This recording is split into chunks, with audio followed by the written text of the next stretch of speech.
aí, beleza? Hoje os caras do rádio vão contar pra vocês os sufocos dos caras do rádio. Eu tô aqui com o Jorge Eduardo e com o Cláudio Perrot. Olha, cada sufoco que a gente passa nessa cobertura, transmissão de jogos, cobertura de repórteres, coisa e tal. Tá pensando que é só glamour, festa, né? Farra, Olimpíada, Campeonato Brasileiro, Copa do Mundo, essa coisa toda? Não. Cláudio Perrot, qual foi o grande sufoco que você passou na sua vida? Vou começar contando um que houve risco de vida. Eu estava no voo do Flamengo, que estava seguindo para Porto Alegre para enfrentar o Internacional, ano de 1997. A equipe do Flamengo tinha nessa época Rodrigo Mendes, Romário, Luiz Alberto, zagueiro, Leandro Ávila, meio campo, Fábio Baiano. Ih, rapaz, aquele time da festa da uva. O próprio. Que o Romário acabou caindo. Exatamente. E aí o que acontece? Pode dar certo. O piloto recebe autorização para decolagem, começa a acelerar na pista e quando o voo já estava a 200 km por hora, prontinho para levantar, eis que o piloto aborta a decolagem. Aquela freada, aquela coisa... Pô, susto tremendo, né? Naturalmente não poderia ser diferente. O que houve, o que não houve?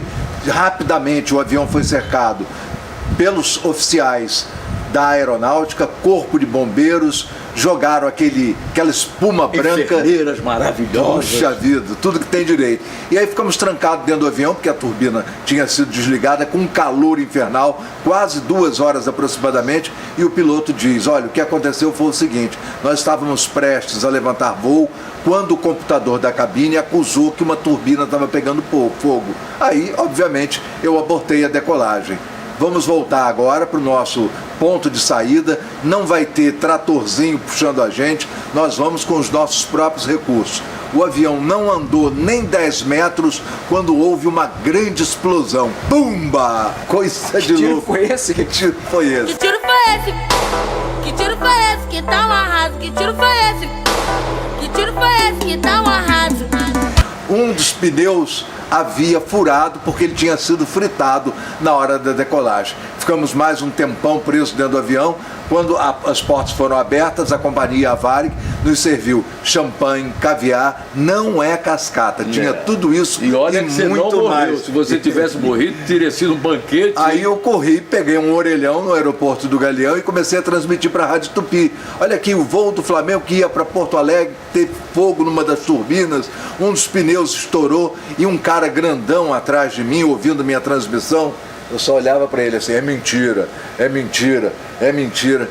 Aí quando terminou ele começou a perguntar para os jogadores do Flamengo, quem é esse cidadão, que empresa que ele trabalha? Ninguém dizia, até que ele foi no Rodrigo Mendes, é o Cláudio Perrot da Rádio Tupi. Aí ele pediu autógrafo. Não, ele ligou para a Rádio Tupi, pediu minha cabeça, cara, falando que eu havia dito inverdades, que não havia tido pânico a bordo. Cara, Pinel, com certeza. Ele era um piloto que estava voando na abinha, né? Aquele piloto que tem direito a uma cadeira vaga, tal, ele estava indo para a residência dele, muito provavelmente. E aí, no outro dia, a manchete do jornal O Globo, assinada pelo companheiro Marcos Penido. Nesse voo também estavam Elcio Venâncio, da Rádio Globo, e Nogueira Neto, do Jornal dos Esportes. E a manchete era o seguinte, voo do Flamengo, avião, turbina em chamas a 200 por hora. E aí, lógico que minha cabeça não caiu, né? Foi salvo da queda do avião, que graças a Deus foi abortada na decolagem, detectaram o problema. E quando voltou, foi salvo também pelo emprego, né? Que não perdeu o emprego. O ceifador não passou. Opa. É verdade. E está vivo aqui com a gente. Contando histórias, né? Jorge Eduardo, qual foi o sufoco que você passou na sua vida? Alguns, a gente teve alguns percalços, mas mesmo? assim, percalços que eu lembro. O que eu lembro. O que eu lembro assim de primeira, Francisco Aiello tá aí, é testemunha. Francisco Aiello, companheiro nosso da Rádio CBN, da Rádio Globo.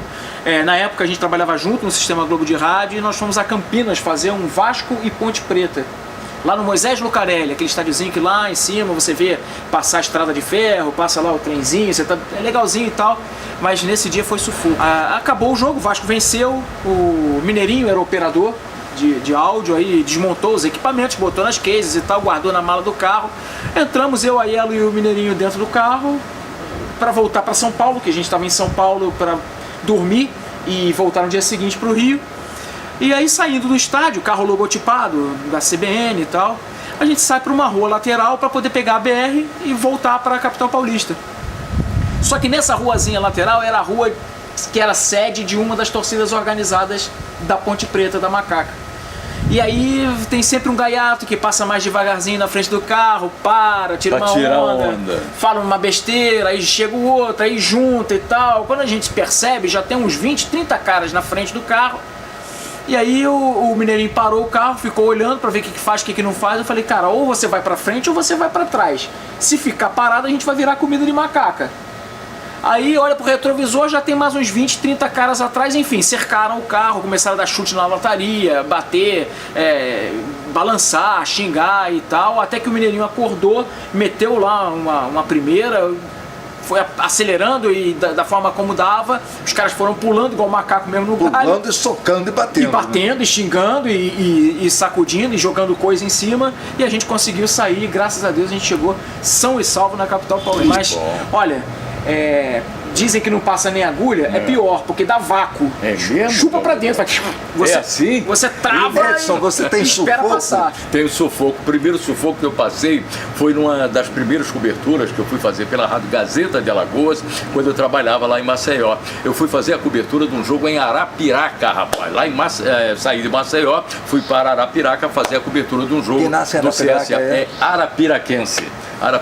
Então lá em Arapiraca, no estádio Coaraci da Mata Fonseca, não tem gramado, não tinha gramado, era um poeirão danado e não tinha também local para cabine de rádio, né? Então a gente ficava com a Rural Willys, quem quiser saber o que é uma Rural Willys, dá um Google. Então uma Rural Willys, né, que era um carro que a Rádio Gazeta usava, e a gente ficava sentado paralelo ao alambrado e transmitindo o jogo. Não queimava não, embaixo, a retaguarda? Era um negócio de maluco, e o suor que descia. sol E o suor que descia. Aí, rapaz, de repente, o gol do CSA, o time de Maceió. E eu gritei, gol do CSA! Aí os malandros lá, rapaz, começaram a balançar a Rural Willys. E parecia que eu tava num rodeio, aquele negócio Segura, assim, vai peão. pra lá, vai pra cá, tipo segura peão. Aí sabe o que é que fizeram? Chamaram o presidente. Paulinho Coca-Cola, meu amigo. Aí apareceu o Paulinho Coca-Cola, com esse não, que esse é meu amigo. Aí, cara, eu saí do sufoco. A galera deu uma Pelo amor aliviada. de Deus, com peixeira, coisa e tal, trabuco, um negócio de maluco, né, rapaz? Mas tem mais sufoco, Perro? Tem, eu vou contar para vocês agora um caso que aconteceu no Equador. Nós fomos na Bolívia, nós fomos fazer um jogo. Foi na Bolívia ou no Equador? Foi na Bolívia. Ou será que foi na Venezuela? São tantas viagens, né? Tantas Faz emoções, sentido né, essas pô? suas perguntas. Foi na Bolívia. O Flamengo ia jogar pela primeira vez em Potosí, o campo mais alto do planeta. Nenhum campo de futebol fica a 4.000 metros de altura. 4.500. Esse ficava 4.000. E aí o que que acontece? Nós ficamos fazendo uma adaptação, eu estava acompanhando o time do Flamengo pela Rádio Globo, e aí ficamos acompanhando o time do Flamengo na cidade de Sucre, a 2.800 metros aproximadamente.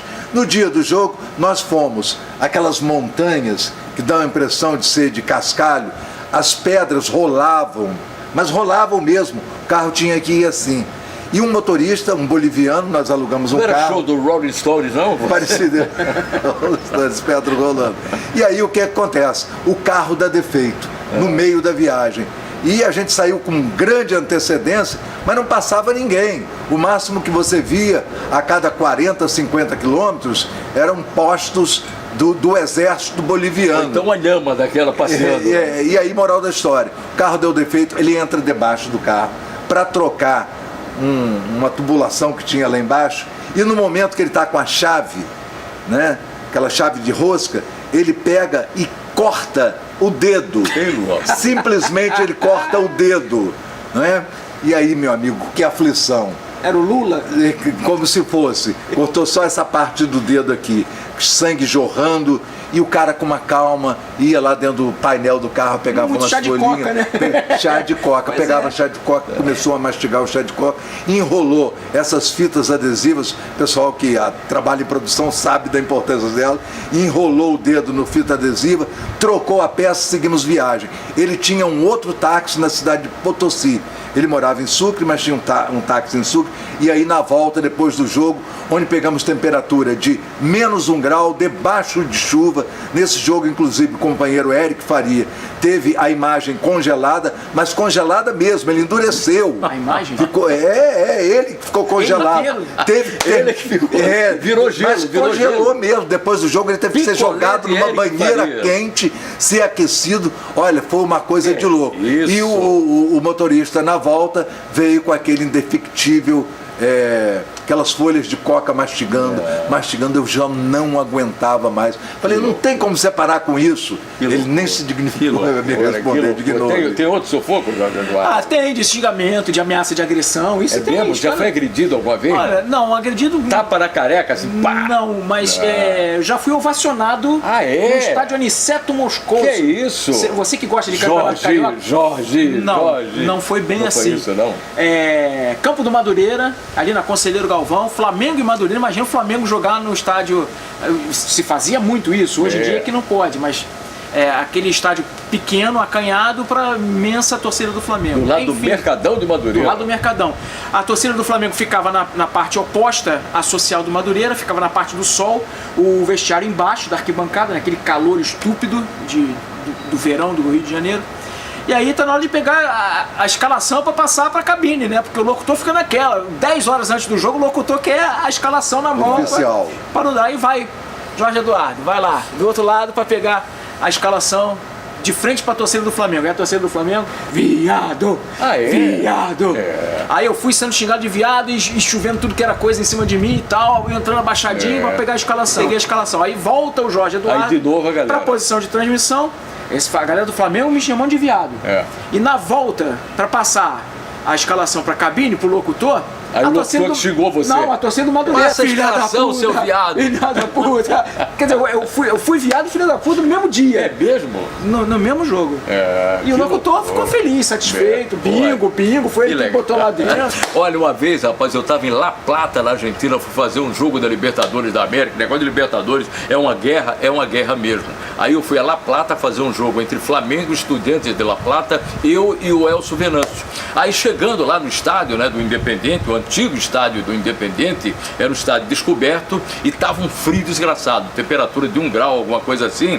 E chegamos lá, a Rádio Globo não mandou um operador, era um operador contratado local de uma rádio de La Plata, e a gente, quando chegou no estádio, eu perguntei, onde é a cabine? Eu todo alegre, né? Um calor, um frio danado, eu falei, onde é a cabine? Querendo me aquecer, ele falou, não, você abaixo, nel público. Aí me botou do lado da galera. Em las águas de la galera. Aí pegou, botou o equipamento do lado da galera. Eu falei, aqui esse aí, la plaza esse aí. Galera do Flamengo. Da galera da Argentina, rapaz. Galera argentina. E eu fiquei lá, comecei a fazer o jogo e eu pegava o meu sobretudo na hora da transmissão para que os caras não identificassem de onde eu era, se era a rádio argentina, a rádio brasileira, coisa e tal, e eu falava para dentro do sobretudo, botei o microfone aqui, Rádio Globo, a maior audiência, e na hora do gol, o Flamengo ganhou o jogo, na hora do gol do Flamengo, comecei a levar tapa na cabeça, um negócio de maluco, cuspida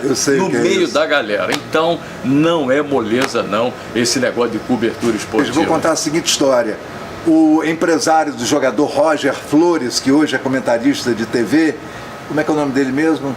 Não importa. Não importa. O que acontece é o seguinte, eu tenho uma informação de que Roger iria para o Flamengo e que seria apresentado dentro de mais algumas horas. Eu estava no ar-condicionado da Rádio Globo, tranquilo, nada acontecendo, aí eu falei, bomba! E aí liguei de imediato para o procurador do Roger. Ele falou assim, calma, isso não existe. Alguma coisa, Mauro Azevedo. Mauro Azevedo. E aí ele disse o seguinte, mentira, eu estou saindo de casa agora, indo para São Paulo com o Roger, ele vai assinar contrato com o Corinthians, estamos indo para o aeroporto. Eu falei, poxa, esfriei, né? Me deu uma tristeza que eu ia dar um furo de reportagem. Passados 30, 45 minutos, liga do Flamengo, assessoria de imprensa. Todo mundo corre para cá, Roger Flores vai ser apresentado como jogador do Flamengo.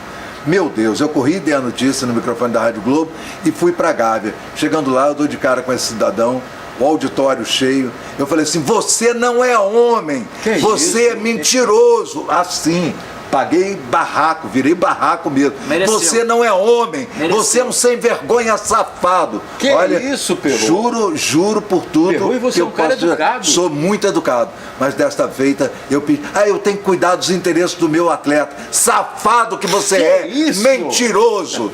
E aí, depois, o tempo foi passando, nos convivemos em outras situações e nos cumprimentamos hoje formalmente. Ah, pô, graças a Deus, ainda bem, mas né, Perro? mereceu ouvir o que o Perro Pode teve pra dizer. ter certeza que Eu foi tenho assim. uma historinha um pouquinho diferente, curiosinha. Curiosinha? O Brasil e Iraque, a Rádio Globo obviamente que não mandou ninguém para fazer a cobertura e a gente transmitiu num suculento geladão. Eu não vou dizer quem foi o locutor não, mas é aquele negócio, pô, a escalação, olha, aquela coisa toda, aquele bafafá, escalação, tem que ter escalação. Só que ninguém dava, você não tinha na época acesso ao site da CBF com escalação prévia, não tinha Globoesporte.com, o All Sport para você entrar e ver quem é. Enfim, sai a cartela ali na televisão, né, aquelas escalações, você anota rápido um time, mas não tinha arbitragem, trio de arbitragem para Brasil e Iraque lá no Oriente Médio. E eu tô falando, ó, não chama arbitragem, chama só os times eu peguei aqui, dá pra enrolar, não chama arbitragem e tal. Aí combinamos com o operador para não soltar a vinheta do trio do jogo e tal, só chamar Brasil, Iraque e tal. Aí, só que o locutor, muito sacana, terminou a vinheta do Iraque, eu dei a escalação do Iraque, perguntou, e quem apita, hein, Jorge Eduardo? Aí eu tive que chutar alguma coisa, ninguém ia saber se era verdade ou não, porque ninguém sabia o nome do cara. Saiu um Mahmoud Sheikh El-Taib e até hoje esse cara apitou. É ele. E eu não vou dizer, pode cortar, ceifar minha cabeça, que eu não digo quem foi o locutor que fez essa sacanagem comigo.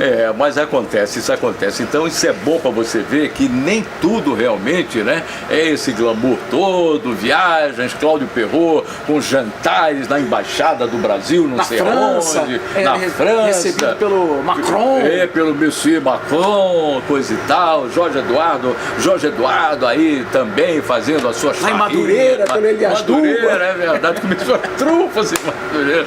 Mas é verdade, é bom para você ver que tudo acontece com os caras do rádio também. Perrot, algo mais não, né? Vamos embora, né? Tá Eu bom, tenho né? histórias pra não, contar. Mas vamos guardar para outra. Lógico, Vai ter lógico. uma segunda edição aí. Você falou embaixada do Brasil e é verdade. É verdade. Eu Então, tenho tá história aqui. para contar com o time do Vasco na Embaixada do Brasil em Washington. Tá legal. Então, olha, vem outra edição aí futuramente com os sufocos dos caras do rádio. E aí, tem que dar like, né? Tem que dar bom, like. é bom, né, Perrot? Like, Tá né, tudo Perrot? aí, né? Assinar, tem que assinar. Ativar as notificações, ativar Ó, o canal, aqui, se inscrever no canal, aqui. ativar as notificações, dar like nos vídeos, Isso. compartilhar, deixa o seu comentário, a gente quer conversar com Isso, vocês. A é partir isso de aí. agora, a gente está lançando devagarinho as lives no Facebook. Edson Mauro, Cláudio fica Perrot, eu, a gente batendo papo. Legal. Antes de fechar, manda um abraço pro nosso César Morcazel. César Morcazel. César Morcazel. nosso novo diretor. Dirigindo. Tchau.